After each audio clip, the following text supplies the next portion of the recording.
ارے نہیں، وہ میری دم سے کوئی کام نہیں لیتی، اسے معلوم ہے کہ میری دم اس کا منہ بولا بھائی بنا ہوا ہے، اگر میں نے اپنی دم سے صفائی ستھرائی کا کام لینا شروع کر دیا تو وہ میری دم کے ساتھ میری گردن بھی کاٹ دے گی۔ اوور دوسری طرف سے بلیک ہارس نے ہنستے ہوئے کہا۔ اسی لمحے بلیک زیرو چائے کے 2 کپ لیے اندر آ گیا۔ عمران کو ٹرانسمیٹر مشین پر بیٹھے باتیں کرتے دیکھ کر اس نے خاموشی سے 1 کپ عمران کے سامنے رکھا، دوسرا کپ لے کر خود دوسری کرسی پر جا بیٹھا۔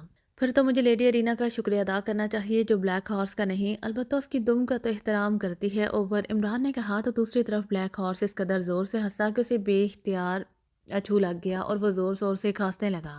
بس بس عمران، مجھے اور زیادہ نہ ہنساؤ ورنہ ہنستے ہنستے میرے پھیپھڑے پھٹ جائیں گے اور تمہاری منہ بولی بہن کو ہام ہاں اپنی دم سے محروم ہونا پڑے گا۔ اوور دوسری طرف سے بلیک ہارس نے کہا، کوئی بات نہیں، اگر میری بہن ایک دم سے محروم ہو گئی تو اسے فوراً دوسری دم لے دوں گا، اس کے لیے دموں اور دم چھلوں کی کمی ہے کیا؟ اوور عمران نے کہا تو دوسری طرف بلیک ہارس ہنستے ہنستے بحال ہو گیا۔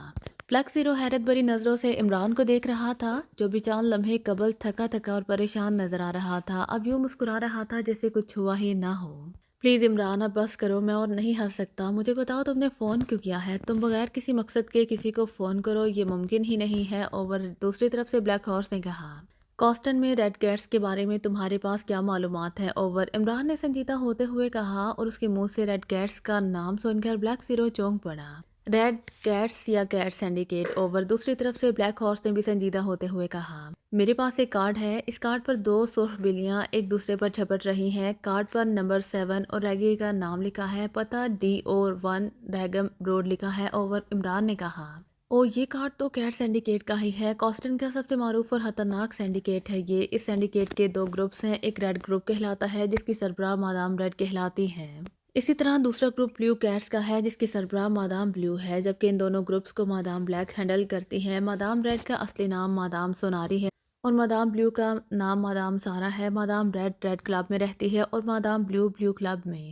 ان دونوں اور ان کے گروپس کے بارے میں تو میں تمہیں انفارمیشن مہیا کر سکتا ہوں، مگر مادام بلیک کے بارے میں تمہیں شاید کچھ نہ بتا سکوں، کیونکہ مادام بلیک کے بارے میں مادام ریڈ اور مادام بلیو بھی نہیں جانتی۔ اس کا صرف نام ہی سننے میں آتا ہے، اس کو آج تک کسی نے دیکھا نہیں ہے اور نہ ہی وہ آج تک کسی کے سامنے آئی ہے، وہ صرف مادام ریڈ اور مادام بلیو سے ٹیلی فونک رابطہ رکھتی ہے۔ اوور دوسری طرف سے بلیک ہارس نے تفصیل بتاتے ہوئے کہا، اوکے مجھے ان دونوں کیٹس کے بارے میں انفارمیشن دو۔ اوور عمران نے کہا، کیا انفارمیشن درکار ہے تمہیں؟ اوور دوسری طرف سے بلیک ہارس نے فرینک لہجے میں کہا، مجھے ان کی ایکٹیویٹی کی مکمل رپورٹ چاہیے۔ اوور عمران نے کہا، ٹھیک ہے میں تمہیں 1 گھنٹے تک کال کرتا ہوں۔ اوور بلیک ہارس نے کہا، نہیں 1 گھنٹے بعد میں تمہیں خود کال کروں گا، اور تمہیں اس بات کا اندازہ تو ہو گیا ہوگا کہ میں نے جس ریڈ کیٹ کے کارڈ کا تمہیں حوالہ دیا ہے وہ پاکیشیا میں ہے۔ میں یہ جاننا چاہتا ہوں کہ کیٹ سینڈیکیٹ کی ریڈ کیٹس پاکیشیا میں کس مقصد کے لیے آئی ہیں۔ اوور عمران نے کہا، اوکے 1 گھنٹے بعد کال کرنا۔ اوور اینڈ آل دوسری طرف سے بلیک ہارس نے کہا، اور اس کے ساتھ ہی دوسری طرف سے اس کی آواز آنا بند ہو گئی۔ عمران نے مشین کا ایک سوئچ آف کیا اور مائک ہک پر لٹکا کر کانوں سے ہیڈ فون اتار کر ایک طرف رکھ دیے۔ اس نے چائے کا کپ اٹھایا اور سوچتے ہوئے انداز میں چائے سپ کرنے لگا۔ عمران صاحب، اچانک بلیک زیرو نے اسے مخاطب ہو کر کہا۔ جی صاحب، عمران نے اس کی طرف مڑتے ہوئے اسے کے انداز میں کہا تو بلیک زیرو کے ہونٹوں پر بے اختیار مسکراہٹ آ گئی۔ کیا میں آپ سے کیٹ سینڈیکیٹ کے بارے میں کچھ پوچھ سکتا ہوں؟ بلیک زیرو نے کہا، کچھ کیوں، تم بہت کچھ پوچھ سکتے ہو، بلکہ چاہو تو پوچھ پوچھ کر میری مت بھی مار سکتے ہو۔ اب یہ مت پوچھنا کہ مت مارنا کیا ہوتا ہے، عمران نے کہا تو بلیک زیرو بے اختیار ہنس دیا۔ تو بتائیں، بلیک زیرو نے کہا، کیا بتاؤں؟ عمران نے اپنے مخصوص لہجے میں کہا، یہی کہ کیٹ سینڈیکیٹ کا کیا چکر ہے اور آپ کس کارڈ کا بلیک ہارس سے ذکر کر رہے تھے اور ان کے بارے میں کیا معلومات حاصل کر رہے تھے؟ بلیک زیرو نے ایک ہی سانس میں کئی کئی سوال کرتے ہوئے کہا، ارے ارے، بلیک ہارس کسی اور کا نام ہے اور تم ہاں ایئر ہارس پر سوار ہوئے جا رہے ہو۔ عمران نے بوکھلا کر کہا، ایئر ہارس؟ میں سمجھا نہیں۔ بلیک زیرو نے حیران ہوتے ہوئے کہا، ارے وہی ہوا کا گھوڑا، تم تو واقعی ہوا کے گھوڑے پر سوار ہو گئے تھے جو ایک ہی سانس میں کئی کئی سوال کر رہے ہو۔ عمران نے کہا تو بلیک زیرو ایک بار پھر ہنس پڑا۔ چلے میں کسی ہوائی گھوڑے پر سوار نہیں ہوتا، اگر آپ کہیں تو میں آپ کے سر پر ضرور سوار ہو جاتا ہوں۔ بلیک زیرو نے مسکراتے ہوئے کہا، ارے واہ، کیوں بھائی، میں نے تمہارا کیا بگاڑا ہے جو تم میرے سر پر سوار ہونا چاہتے ہو؟ عمران نے مصنوعی انداز میں بوکھلاتے ہوئے کہا، جب تک آپ کے سر پر سوار نہ ہوا جائے اس وقت تک آپ کچھ بتاتے بھی تو نہیں، بلیک زیرو نے کہا۔ اس کے لہجے میں شکایت کا عنصر تھا۔ او تو یہ بات ہے، پلیز میرے سر پر سوار ہونے کا مشورہ ممبران خاص طور پر جولیا کو نہ دے دینا، ورنہ۔ عمران نے کہا، ورنہ کیا؟ بلیک زیرو نے مسکرا کر کہا، ورنہ تنویر بیچارے کو سچ مچ میرا آدھا گھر والا بننا پڑ جائے گا، اور تم جانتے ہو تنویر بیچارہ سب کچھ برداشت کر سکتا ہے مگر وہ میرا آدھے گھر والا بننا کبھی برداشت نہیں کرے گا۔ یا تو وہ اپنے ریوالور کی ساری گولیاں میرے سینے میں اتار دے گا یا پھر ایک آدھ گولی اپنی کھوپڑی میں اتار لے گا۔ عمران نے کہا تو بلیک زیرو پھر ہنس دیا۔ آپ باتوں کو گھما رہے ہیں، بلیک زیرو نے کہا۔ شکر کرو میں باتوں کو گھما رہا ہوں، اگر میں نے تمہاری کھوپڑی گھما دی تو تم پوری طرح گھوم کر رہ جاؤ گے۔ عمران نے مسکراتے ہوئے کہا، لگتا ہے آپ کچھ بتانا نہیں چاہتے، بلیک زیرو نے قدرے ناراض لہجے میں کہا۔ ارے نہیں، میں بھلا اپنے چیف سے کچھ چھپا سکتا ہوں؟ کل اسی چیف نے تو میرے کام آنا ہے۔ میری بارات کے آگے بجنے والے بینڈ باجے سے لے کر قیام و تام تک کے سارے خرچے کا چیک میں بھلا کسی اور سے کیسے لے سکتا ہوں؟ عمران نے ہنستے ہوئے کہا تو بلیک زیرو نہ چاہتے ہوئے بھی ایک مرتبہ پھر ہنس پڑا۔ پلیز اب بتا دیں ورنہ میرے صبر کا پیمانہ لبریز ہو جائے گا، بلیک زیرو نے احتجاج بھرے لہجے میں کہا۔ پیمانہ لبریز ہو جائے گا تو کیا ہوگا؟ عمران بلا آسانی سے باز آنے والوں میں سے کہا تھا۔ تو پھر کیا ہونا ہے؟ میں خاموش ہو کر بیٹھ جاؤں گا، اور بھلا میں کر بھی کیا سکتا ہوں؟ بلیک زیرو نے ایک طویل سانس لیتے ہوئے کہا تو اس بار عمران ہنس پڑا۔ نہ بھائی، تم خاموش نہ ہونا، اگر تم خاموش ہو گئے تو مجھے بھی مجبوراً خاموش ہونا پڑے گا، اور دانش منزل میں اگر خاموشی چھا گئی تو خوف سے میرے پسینے چھوٹ جائیں گے، تم شاید نہیں جانتے۔ خاموش ماحول کے خاموش پن سے مجھے بے حد خوف آتا ہے، عمران نے باقاعدہ خاموش اور خاموشی کی گردان کرتے ہوئے کہا۔ جیسے آپ کی مرضی، اب بھلا میں کیا کہہ سکتا ہوں؟ بلیک زیرو نے ایک اور طویل سانس لیتے ہوئے کہا۔ اچھا بھائی، ناراض کیوں ہوتے ہو؟ سنو، دل جگر بلکہ گردے اور وہ تمام تھام کر سنو، عمران نے وہ ایسے انداز میں کہا تو بلیک زیرو نہ چاہتے ہوئے بے اختیار ہنس پڑا۔ عمران نے جیب سے ریگی کا کارڈ نکال کر بلیک زیرو کی طرف بڑھا دیا۔ بلیک زیرو غور سے اس کارڈ کو دیکھنے لگا۔ یہ کیٹ سینڈیکیٹ کے ریڈ گروپ کی ایک کیٹ کا کارڈ ہے، عمران نے کہا۔ کہاں سے ملا ہے یہ کارڈ آپ کو؟ بلیک زیرو نے پوچھا۔ لیرک کمرشل پلازا کے ایک فلیٹ سے، عمران نے کہا۔ وہاں آپ کیا کرنے گئے تھے؟ بلیک زیرو نے پوچھا۔ مجھے وہاں میرے ایک درینہ دوست سان ڈیکوزا نے بلایا تھا، عمران نے کہا۔ سان ڈیکوزا؟ یہ سان ڈیکوزا وہی ہے نا جس کا تعلق جرائم پیشہ افراد سے ہے؟ یہ بلا آپ کے دوستوں میں سے کب سے شمار ہونے لگا؟ بلیک زیرو نے حیران ہو کر کہا۔ فورن کنٹریز سے بعض اوقات انڈر ورلڈ سے معلومات حاصل کرنے کے لیے ایسے افراد سے راہ و رسم رکھنے ہی پڑتے ہیں۔ سان ڈیکوزا کا تعلق انہی افراد میں سے ہے جو خاص طور پر مجھے غیر ممالک میں ہونے والے ایسے جرائم کے بارے میں رپورٹس مہیا کرتے ہیں جن کا تعلق پاکیزا سے ہو۔ یہ تو تم جانتے ہو کہ پاکیزا میں موجود دہشت گرد تنظیموں اور اسمگلروں کو ہر طرح کا اسلحہ اور منشیات انڈر ورلڈ ذرائع سے پہنچائی جاتی ہیں۔ اسی لیے میں نے ان ممالک میں سان ڈیکوزا جیسے افراد چن رکھے ہیں جو پاکیزا میں اسلحہ اور منشیات پہنچانے کے ذرائع کے بارے میں تفصیلات دیتے ہیں، اور میں ایسے معاملات زیادہ تر سپر فیاض تک پہنچا دیتا ہوں جو ان اسمگلروں اور منشیات فروشوں کو رنگے ہاتھوں پکڑ کر ان سے لمبی لمبی رقمیں بٹورتا ہے، اور اس کی بٹوری ہوئی رقموں میں سے کچھ نہ کچھ حصہ مجھے بھی مل جاتا ہے، جسے سلیمان بیچارہ میرے فلیٹ کا چولہا جلاتا ہے۔ یہ الگ بات ہے کہ چولہا جتنا مرضی جلے، اس پر پکتی ماش کی دال ہی ہے جو میرا معدہ چوپٹ کرنے کے لیے کافی ہوتی ہے۔ بات کرتے کرتے عمران ایک بار پھر پٹری سے اتر گیا تھا۔ آپ سان ڈیکوزا کے بارے میں بتا رہے تھے، بلیک زیرو نے اسے یاد دلاتے ہوئے کہا۔ سان ڈیکوزا کے پاس ایک اہم خبر تھی جسے وہ مجھ تک پہنچانے کے لیے پاکیزا پہنچ گیا تھا۔ اس کے خیال کے تحت وہ ایک بڑی خبر تھی جسے مجھ تک پہنچا کر وہ مجھ سے حتی رقم حاصل کر سکتا تھا۔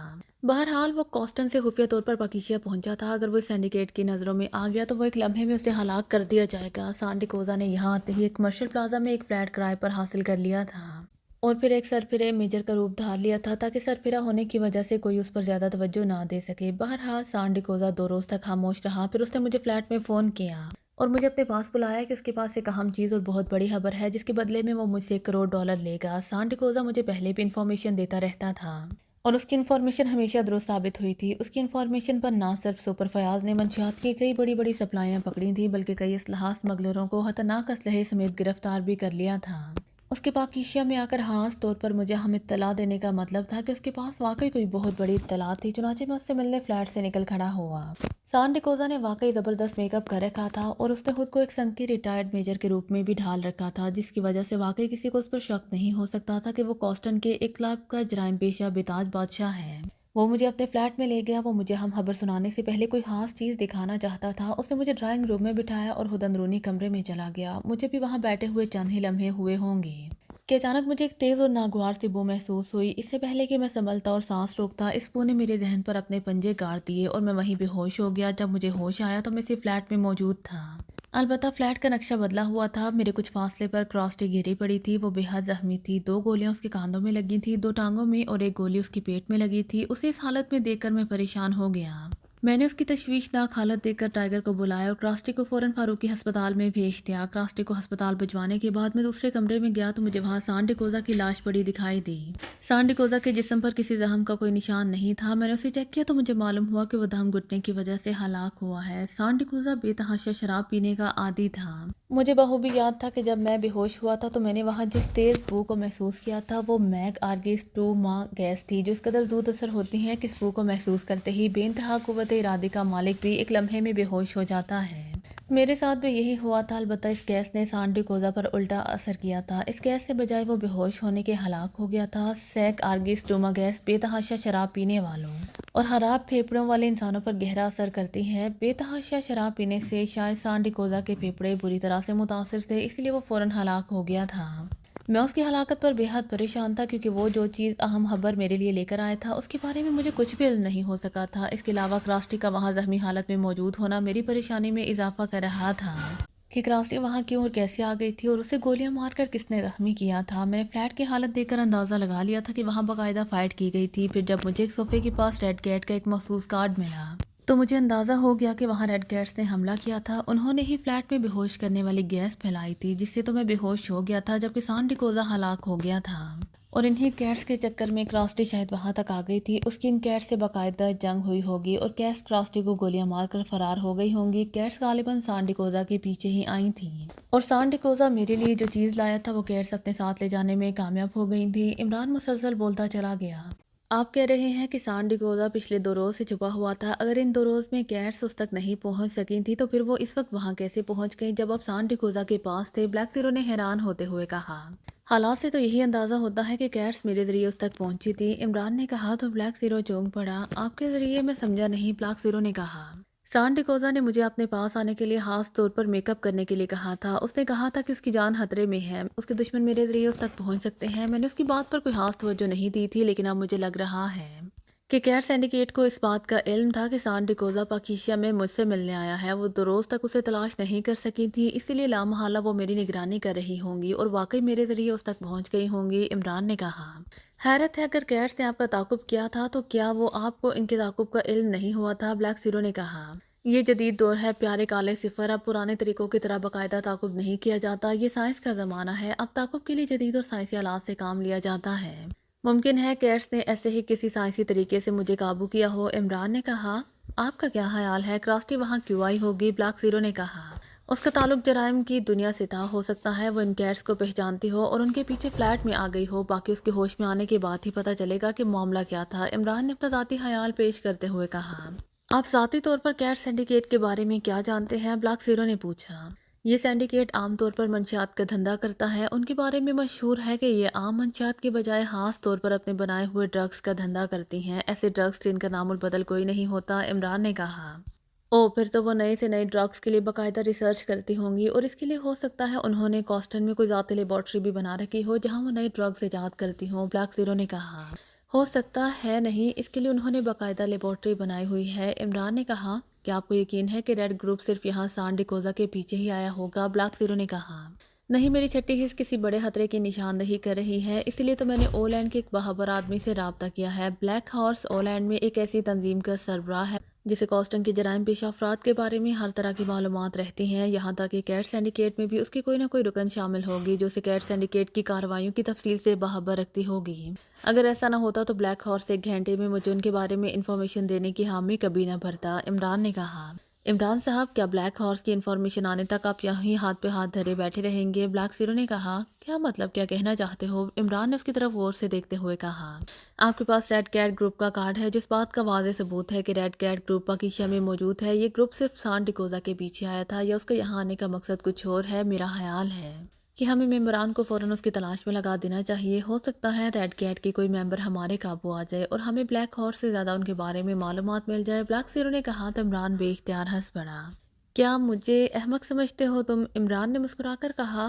او، آپ کی مسکراہٹ بتا رہی ہے کہ آپ یہ کام پہلے ہی کر چکے ہیں، بلیک زیرو نے چونکتے ہوئے کہا۔